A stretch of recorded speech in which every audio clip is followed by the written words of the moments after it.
In a striking assertion, tech analyst Gil Luria emphasized that government involvement with the beleaguered chip manufacturer Intel is not just beneficial, but essential for safeguarding national security. This statement comes in light of reports suggesting that the Trump administration is contemplating acquiring a stake in the company. Luria, who leads technology research at D.A. Davidson, shared his insights during an interview on CNBC's Squawk Box.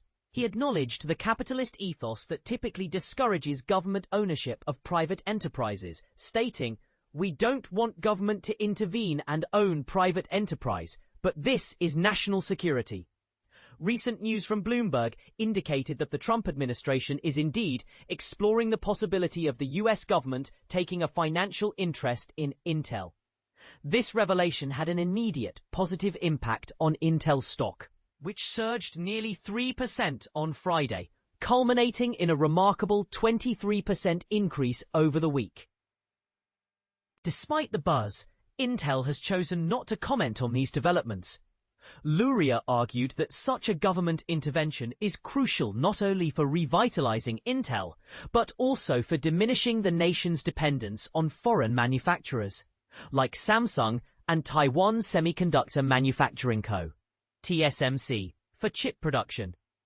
President Trump has previously advocated for an increase in domestic chip and high-tech manufacturing.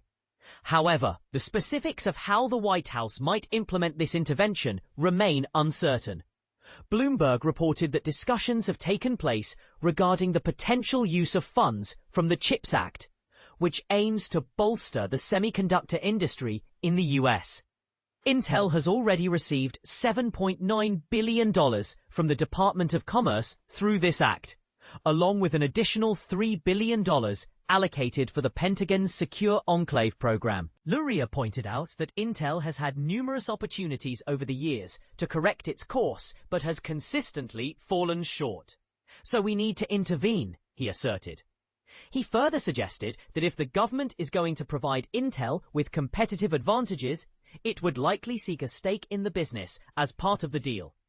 In a related development, Intel's CEO Lip-Bu Tan met with Trump at the White House after the president called for his resignation due to alleged connections with China. Luria also referenced comments made by OpenAI CEO Sam Altman and Meta CEO Mark Zuckerberg, who warned that the emergence of superintelligent AI could represent a new form of nuclear proliferation.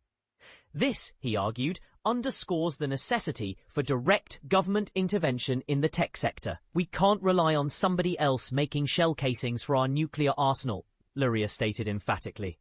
We have to get it right. This situation raises important questions about the balance between government involvement and private enterprise. What do you think? Is government intervention in the tech industry a necessary step for national security?